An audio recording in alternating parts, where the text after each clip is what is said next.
Sir, if you could state your full name, and then you may begin. Now? Yes. Okay. My name is Len Ciulla. I'm here to talk about the Korean War. Korea is a country in East Asia. It's a very, very large. It's separated between the North and the South by the 38th parallel. In 1910, the Japanese invaded and conquered Korea, and they occupied it until the end of the war in 1945. Russia, very late in the war, declared war on Japan and rapidly invaded the North. They established a communist-type government.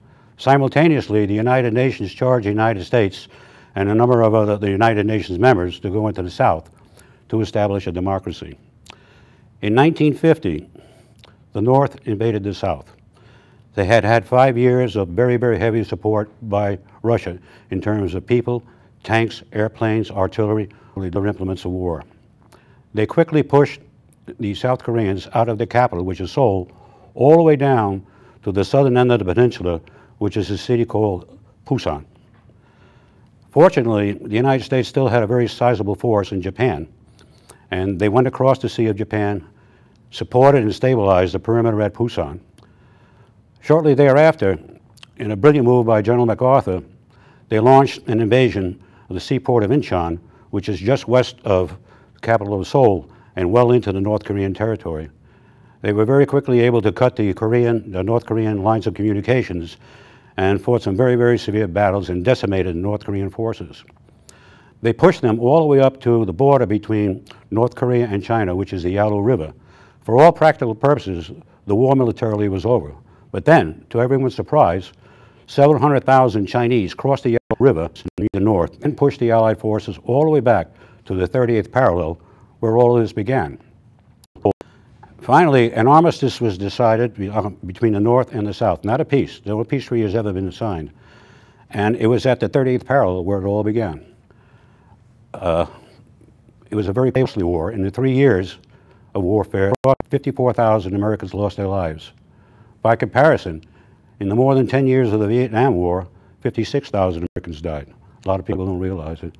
Today, Korea is still a very, very dangerous place. On the border between North and South is the largest mass of armed forces between any two countries in the world. Any questions? Okay, what made you decide to go into the Army? Why? Yeah, or what made you? I was out of high school, and I had gone to electronics and radio school for about a year, but I really wasn't too excited about it. And I just wanted to do something different. I wanted to change. There was no war, so I joined the Army. And I stayed in for 4.5 years. Did your dad or like your past relatives that were in the war, did that influence you at all? I'm sorry, you're going to have to speak a little louder. Did your past family that were in the war, in other wars, did that influence you at all? It did to some extent. My father fought in the First World War, as well as several of my uncles. My brother was in the Second World War, and it's been an Army tradition in the family. So that's probably why I went into the Army rather than the branch of the service. Interesting. How did your family and friends react to this decision? My mother was very, very unhappy, as mothers always would be. My father understood.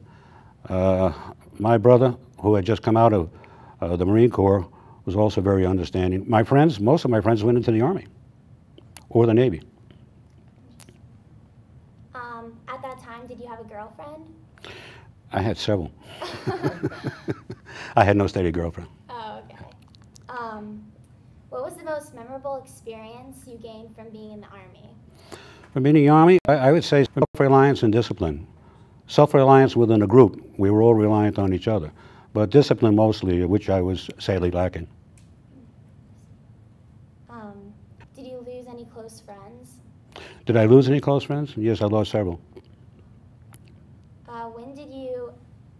When you think back on your experience, what image or event do you constantly remember? I'm sorry, I have to say that again. When you think back on your experience, what image or event do you constantly remember?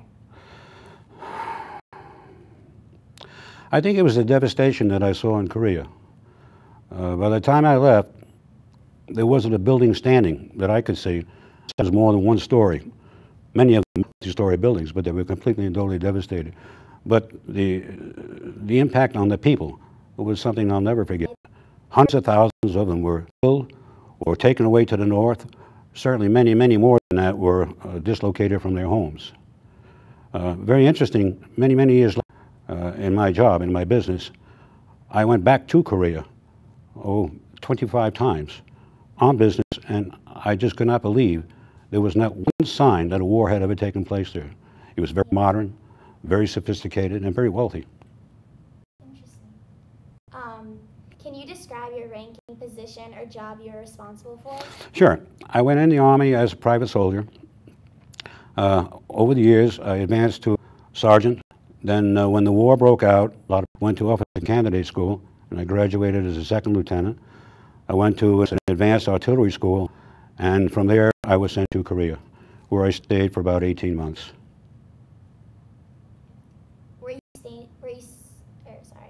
Were you drafted or you enlisted? Okay. Well, was it difficult to adopt to the Army? It was, yeah. It was very difficult because I had a very close family in a neighborhood where everybody knew everybody else, and all of a sudden I was thrown into this thing, and I must say by the drill instructors or the sergeants was not the most cordial. So it was a very, very big shock for me. As a matter of fact, the first night we were in the barracks, after this is our day in the Army, you could hear guys crying at night, grown men, because they'd never been away from home either. Yeah. I didn't cry.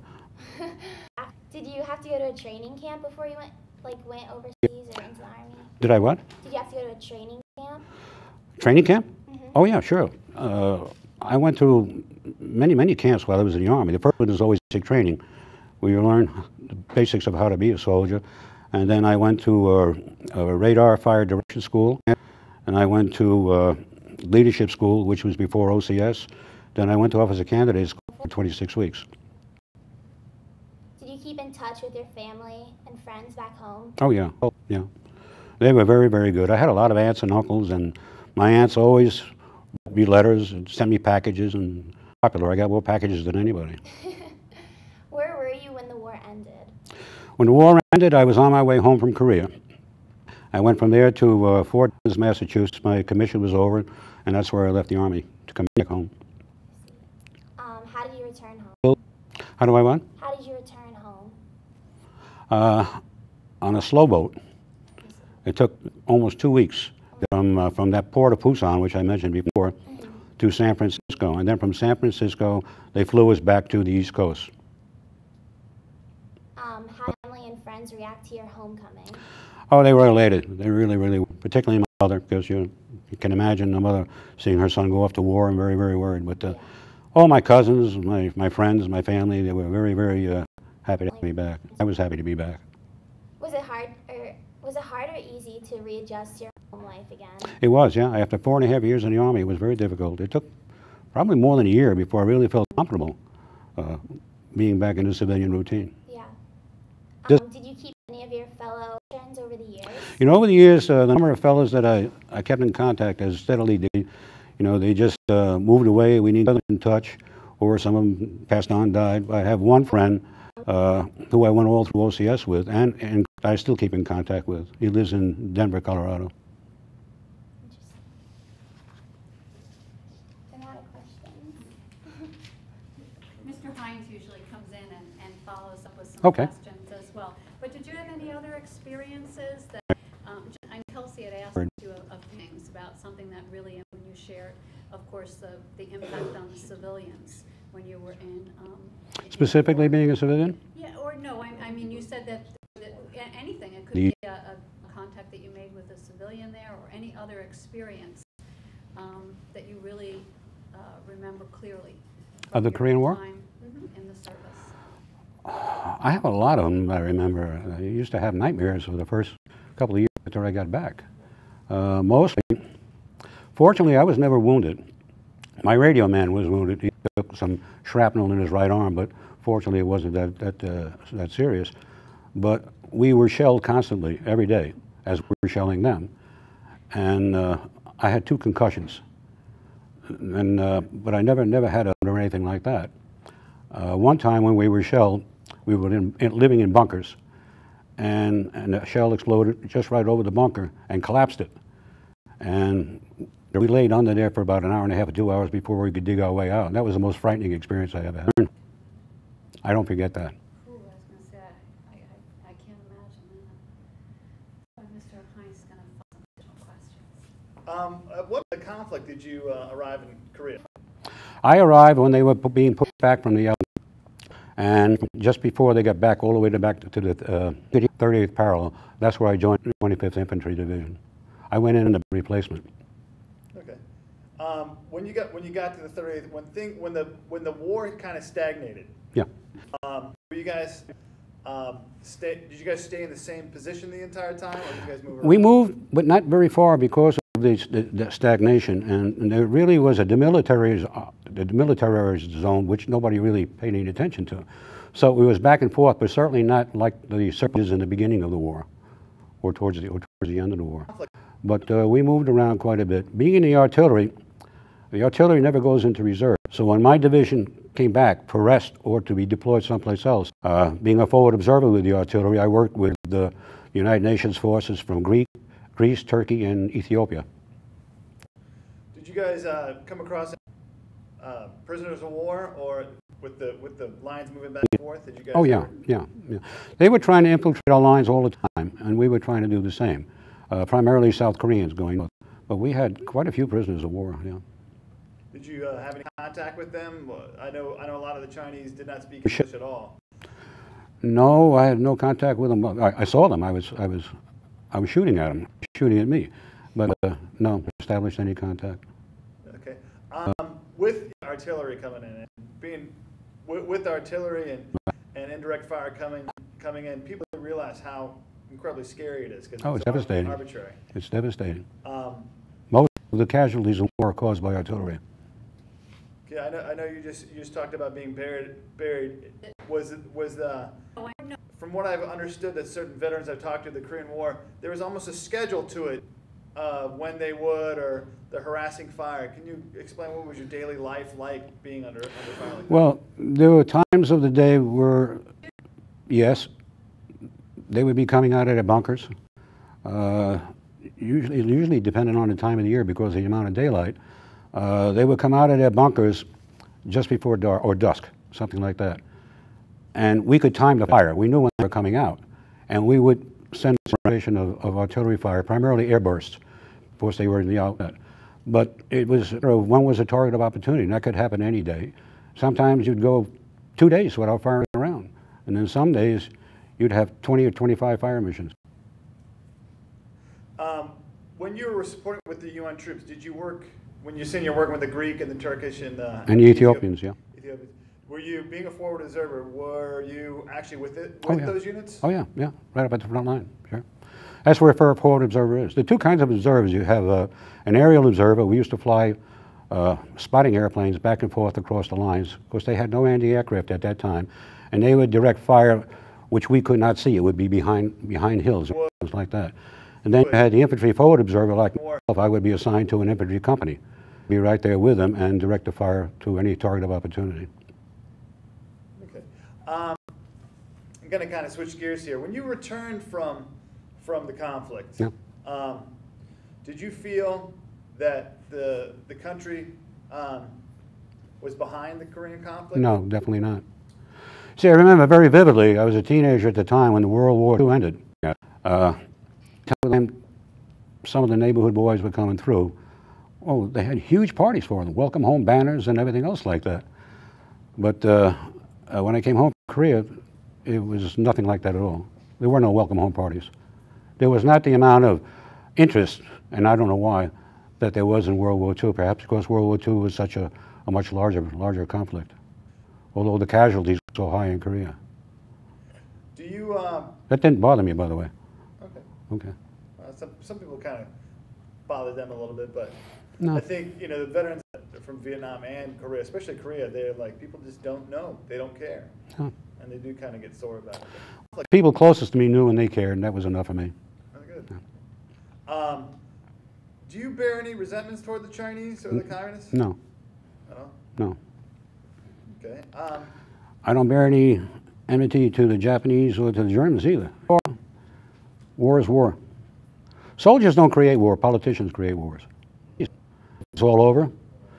After I got out of the service, I went to work for major corporation, and the job I had me going to Asia very, very often. I went to Asia 41 times in 12 years, and I became very friendly with the Japanese.